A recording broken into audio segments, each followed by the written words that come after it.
DreAllDay.com. You're now tuned into the show where you learn the discipline to show up day after day, to do the work, the confidence to put yourself out there boldly and authentically, and the mental toughness to continue showing up, doing the work, putting yourself out there even when the success you've expected to achieve has yet to be achieved. And on top of all this, you get a huge dose of personal initiative. Dre, what is that? That is the go-getter energy that moves any one of us, including yourself, to go and make things happen instead of waiting for things to happen. And then we put all this together into a series of frameworks, approaches, insights, strategies, and techniques underneath the umbrella of one unifying philosophy that is called work on your game. My name is Dre Baldwin, also known as Dre All Day, and welcome to the show. And today's topic is why I like proving people wrong on the internet.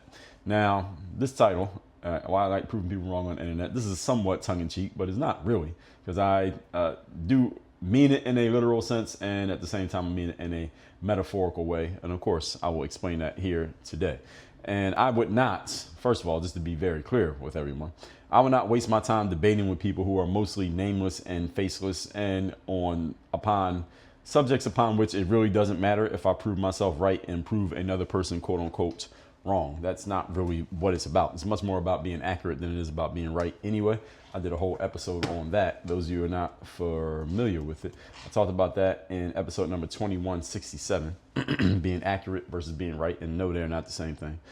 But I probably have, and when it comes to debating with people who are mostly nameless and faceless, they probably have more time to waste than I have to waste. So it would be a net negative for me, even if I ended up, quote unquote, winning the conversation. But I do point out people's bullshit on the internet in a serious way. I do actually do that. And today I'm going to explain why I do that and how it helps fuel what you hear here on this show or read in my other materials or experience in any other way of that I disseminate my material, and why proving people wrong on the internet is kind of the basis of it. Again, proving people wrong on the internet being a metaphor, not necessarily literal, because very few people admit when they're actually wrong. I say maybe in the last 100 exchanges I've had on social media, maybe one person admitted that they were wrong. Point number one, today's topic once again is why I like proving people wrong on the internet. Noticing the fallacies and flaws in most people's reasoning.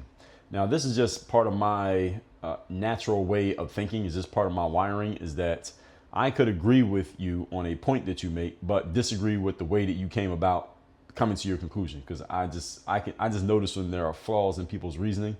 I notice when there are flaws in most people's logic. I notice when people use logical fallacies. Even if they come to a conclusion that I actually agree with, I notice when people are not good at explaining how they got there. So again, it's not always that I disagree with someone's conclusion, but I will notice the kinks in the armor, so to speak, of their logic and reasoning. In other words, how they come to their conclusions. Even if I agree with the conclusion, I don't like how you got there. So someone may think the same thing that I think, but their explanation doesn't quite hold water. So I will often, maybe not directly to that person, but I'll point it out and or use it as an exercise of sorts for how I think myself. Okay, the way they broke that down is not quite right. I would say a similar thing, but I wouldn't say it that way and for that reason. And I like to be able to put together arguments and clearly explain how I come to my conclusions. Even if someone may disagree with my conclusion, you should still be able to understand and respect how I got there. For example, I just saw this clip on social media today. This black guy who is a podcaster, he was speaking at what looked like to be a black hosted and black themed event. I don't mean black the color, but black the race, like black people. And he's standing on the stage, he's a black guy, and he's saying, hey, I'm not into supporting a business just because the person who runs the business is black, et cetera, et cetera. And he was also saying that, hey, I respect, I'm not going to support a business because you're black. I'm going to support because you're consistent. And he's kind of saying the thing that he's saying. And this is something that I've been talking about for years. I've been talking about this for over 10 years, that I don't like the idea of someone saying just support a black business. I don't like when big companies, corporations like Target, for example, put a label on a product. I think Whole Foods does it as well. Hey, this is a black-owned business that sells this product. What does that mean? I'm supposed to buy it just because it's a black-owned business? I don't agree with that concept. I agree with, if you happen to have the best product in the space in which I'm looking for something and you happen to be a black-owned business, more power to you, but I'm not going to continually buy from you just because you're black. Again, this is something I've been talking about going back 10 years. This podcaster was talking about it, I guess, in a clip that came out recently. And one of the things that I said, because this guy has a background of having been incarcerated, then he got out of jail, and then he started podcasting with his cousin, and now they have a popular podcast. This podcast is called $1 Million Worth of Game, by the way. And this guy's name is Wallace, but he called himself Wallow. And he was saying it in the clip. And one of the things that I said in response to what he was saying in the clip was that, okay, fine. I mean, what you're saying here is not a brand new concept. You're not the first one to say it. However, you got out of prison, and the only reason people are really willing to listen to you is because there's a bunch of black people. Most of their audience is black, and they're listening to you because you're black and because you went to prison and people want to hear about it, and you and your cousin happen to talk about things in an entertaining way. But you being black is a big part of why you have an audience in the first place. So you saying I don't support a business just because they're black, I support them because they're good. Well, I mean, it's not like you and your cousin are bringing like real substance to the table. Y'all are just entertainers. And the fact that you're black is a big part of what's the word that I'm looking for? Being black is part of let's just call it the thing that draws attention to you and what you all do there on your show. So I just didn't like the fact that he, with his position, was stating the thing that he was stating when he was probably a beneficiary of it himself. Now, I'm black and I have an audience as well, but I don't have my audience because people said, oh, well, it's a black guy. Let me go listen to what he says. Maybe some of you said, oh, let me go listen just because this guy happens to be black. Let me see if he's any good. But you stuck around because I actually bring something to the table. Those guys bring something to the table too. They're entertaining.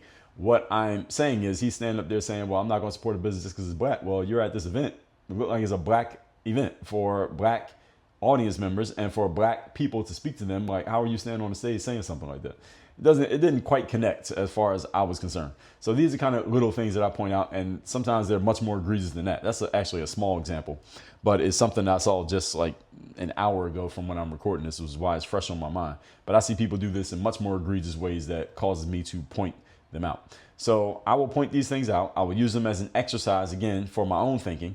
And as I said, I like to be able to put together arguments and clearly explain how I come to my conclusions, such that even if you disagree with my conclusion, you can respect the way that I got there, even if you don't agree.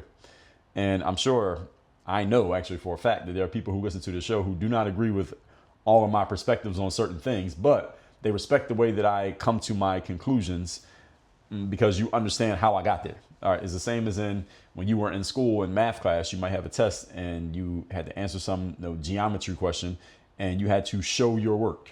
What's the point of showing your work? You had to show your work to prove to the teacher that you understood how to work through the problem, even if you came to the wrong answer in working through the problem. And if you showed your work and you did the work the right way, but still got the wrong answer, you might get partial credit. But if you get the right answer and don't show your work, then you get no credit whatsoever because you didn't show your work. So I don't know what your thought process was, and that's really what school is supposed to be teaching. All right, so math in some ways is actually a good thing, but we'll come to that on another day. The point is not just to have the answer. The point is how'd you come to the answer? All right, what's your reason for having that answer? It's the same way that I think and speak to this very day, which I think most of you can tell, even though I was not that good of a math student in school. Point number 2, today's topic once again is why I like proving people wrong on the internet. Number 2, it sharpens my argumentation skills. And when I say argumentation, I don't necessarily mean a back and forth verbal or textual conflict with another person on the internet. Argumentation can simply be somebody says something on social and I respond to it, and that's the end of the exchange. They don't say anything back directly to me. I don't say anything else to them, but I am posing an argument in response to their point. They pose an argument, whatever they're saying, I pose an argument back as a response to what they said. And that helps me sharpen how do I respond to this? When I'm looking at what this person says, do I completely agree with it? Do I see things differently? Do I agree with it, but don't like how they came to the conclusion? And then I'll say something to it. I don't do this with every single thing I see on social media. I wouldn't have enough time to record this show or do anything else if I did that. But I pick and choose what I'm going to get into with that. And it helps sharpen my skills because I can get better at how do I articulate why I don't see things the exact same way that this person sees things. And that often happens. When I listen to anybody talk often enough, I'm probably going to hear something come out of your mouth, which I can say the exact same thing. Now, I can always appreciate, personally, a good argument. I should have been a trial attorney where I could just go to court and just argue with people all day, every day. But from what I understand about the legal profession, any of you in the profession, you can correct me on this or co-sign it if I got it right. Being a lawyer is not like being Matlock and the court just arguing all day. It's a whole lot of paperwork, and I'm not a paperwork guy. Or maybe you can hire somebody to do the paperwork, but paperwork, reading books, reading briefs and preparing briefs, and not a fan of any of that shit. So no, I probably should not have become a lawyer. But I would be a lawyer if I could only just go to court and just argue. Then maybe I'd be a good lawyer. But other than that, no.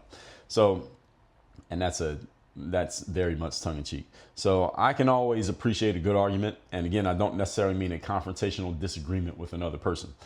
But argument in this context, is someone just putting forth what they think, why they think it, and helping other people understand how they got there. That's it.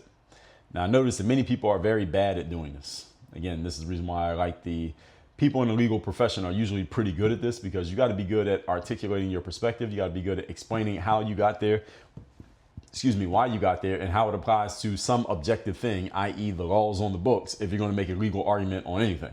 So in the legal space, this makes a whole lot of sense. And any of you who, I know I have some listeners here who are in the legal space or have some experience in it, or maybe some of you have law degrees, you understand it and can appreciate this very well. Now, if I had an audience of all lawyers, then I don't know, I might need a different approach because I'm preaching to the choir here. But but I noticed that many people are really bad at doing this, just explaining their thought process. And one reason is because many people don't have a thought process. They just have a conclusion, but they don't even know how they got there.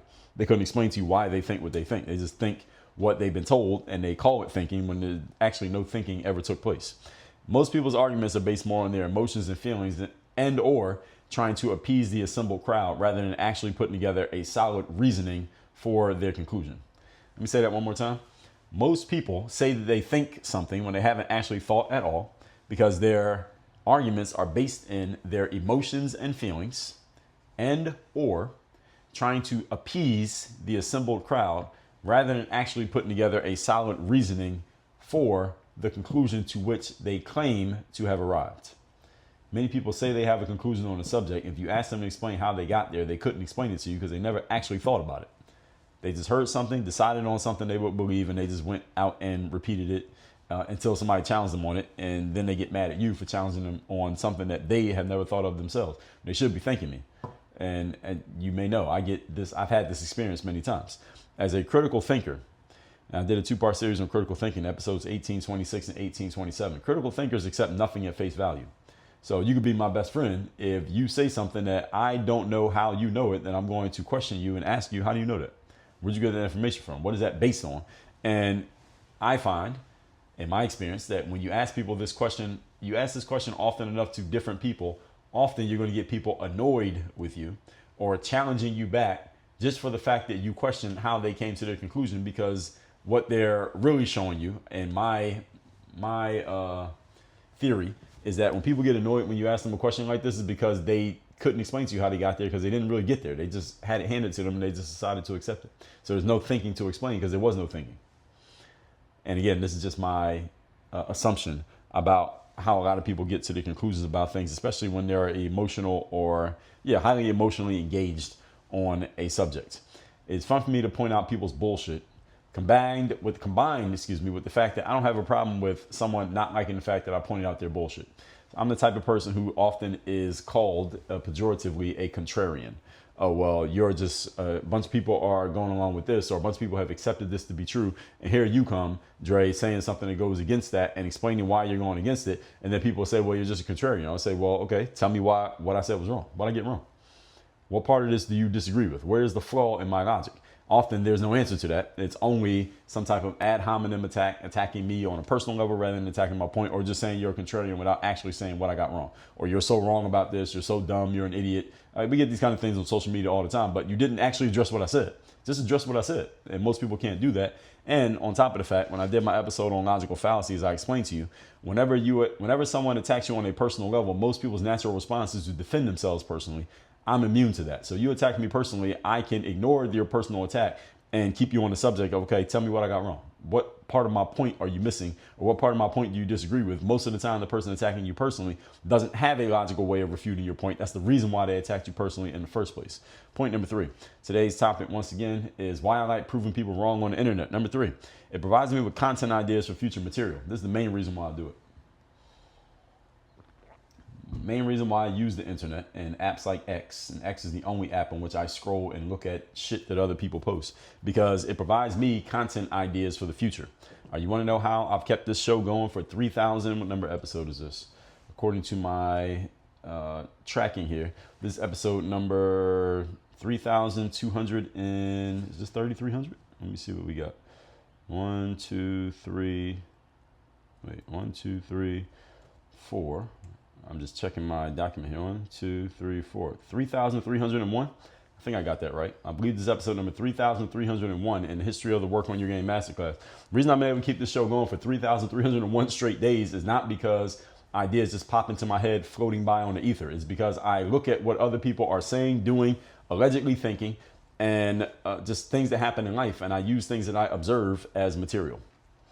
That's how. That's the reason why I like proving people wrong on the internet. Because when someone's wrong on the internet, I often figure, you know what, it's probably a whole bunch of other people who probably have the same flawed way of thinking. So how about I make an episode explaining why this way of thinking is flawed and tell you how to do it the right way? That becomes a piece of content.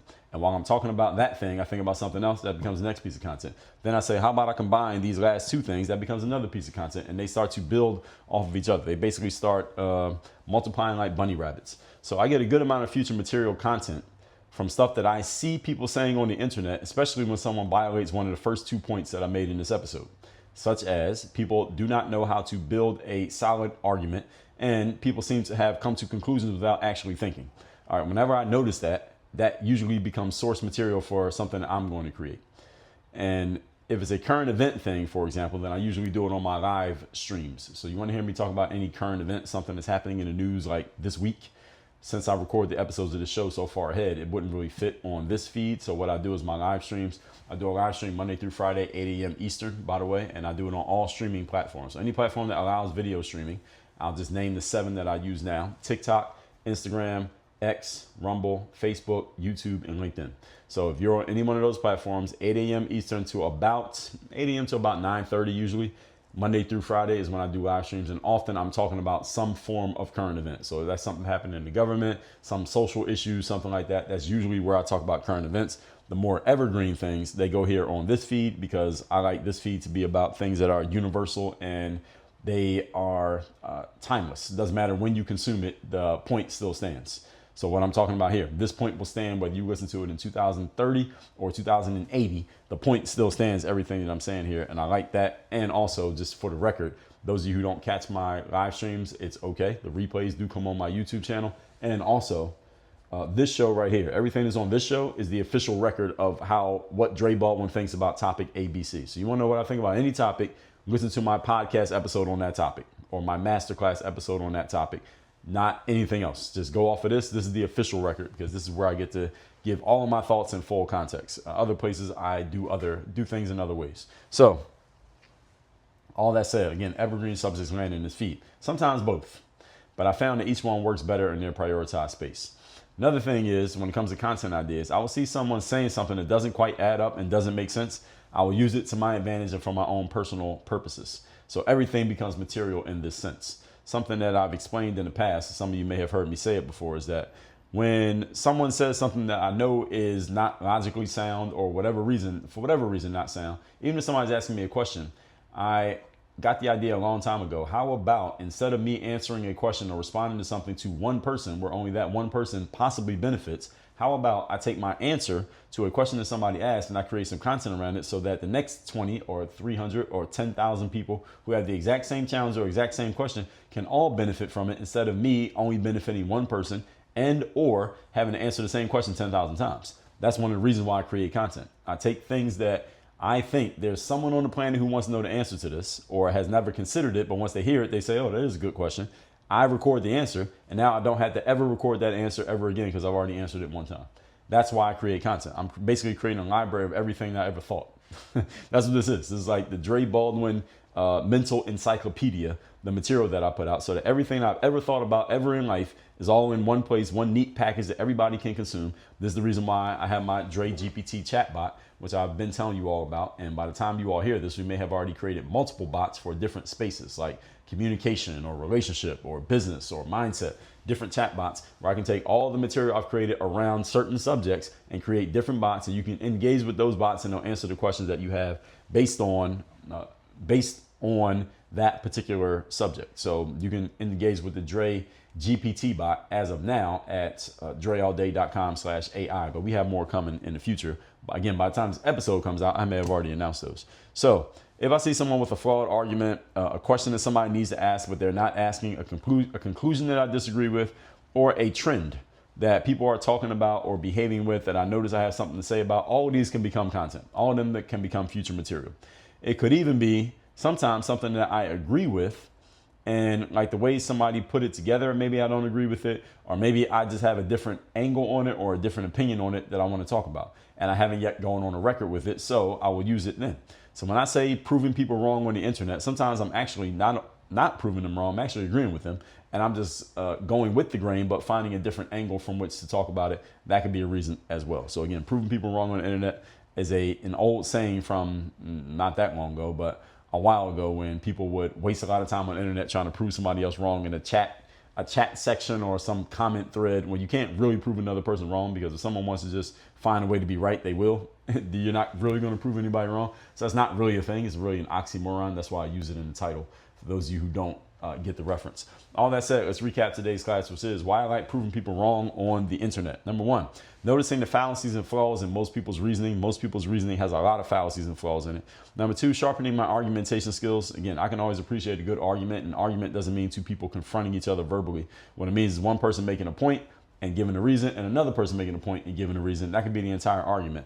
And number three, it provides me with content ideas for future material. So when I disagree with something that somebody says, or someone vehemently disagrees with something that I say, even though I know what I'm talking about, that provides future content material. That's why I'm always paying attention. All that said, everybody, workonyourgameuniversity.com. Have me as your direct coach. Let's get to work on you taking your game from where you want it to be, from where it is to where you want it to be, with complete strategy, systems, and accountability, all working with me directly. And also the Dre ChatBot. I told you about that, Dre GPT. That's at dreallday.com/AI. Work on your game. Dre all